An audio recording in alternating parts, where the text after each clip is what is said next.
Welcome back to my channel রান্নাঘর। সবাইকে আমার রান্নাঘরে স্বাগতম।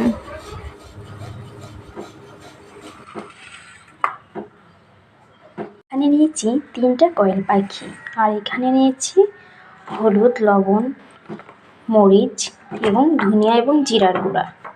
এবার সামান্য একটু পানি দিয়ে, যেহেতু এটা শুকনা গুঁড়া, তাই একটু সামান্য পানি দিয়ে একটু মাখিয়ে নেব। পাখির গায়ে খুব সুন্দর করে এটা মাখিয়ে কিছুক্ষণ রেখে দেব। ভিতরটা আমি খুব সুন্দর করে ক্লিন করেছি। সুন্দর করে মশলাগুলো মাখানো হয়ে গেছে, কিছুক্ষণ রেখে দেবো। এখন প্যান বসিয়ে নিয়েছি, প্যানটা গরম হয়ে গেছে, এখন তেল দিয়ে দেবো। গরম হয়ে গেছে, এখন একে একে কোয়েল পাখিগুলো সুন্দর করে দিয়ে দেবো।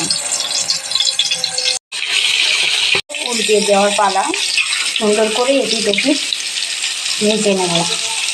আমি কখনো কোয়েল পাখি খাইনি, এই প্রথমবার খাবো, জানি না কেমন হবে খেতে। যা হয়ে গেছে, অবশ্যই লাল লাল করে ভেজে নিয়েছি। এবার একে একে উঠিয়ে নেব। পেঁয়াজ কুচি দিয়ে দেবো। খুব ভালোভাবে পেঁয়াজটা ভেজে নেব, খুব বেশি ভাজবো না। এগুলো ভাজা হয়ে গেছে, এবার স্বাদ মতো লবণ দিলাম, হলুদের গুঁড়া, মরিচের গুঁড়া দিয়ে দিয়েছি, জিরার গুঁড়া দিলাম, থেকে আদা রসুন পেস্ট করে রেখেছিলাম সেটা দিয়ে দিচ্ছি। এবার অল্প একটু পানি দিয়ে দিলাম।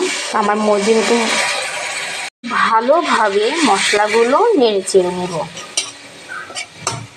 এবার পানি দিয়ে নিলাম, যেহেতু এটা গুঁড়া মশলা পুড়ে যাওয়ার সম্ভাবনা থাকে, সেই জন্য। ভেজে রাখা কোয়েল পাখিগুলো এখন দিয়ে দেওয়ার পালা।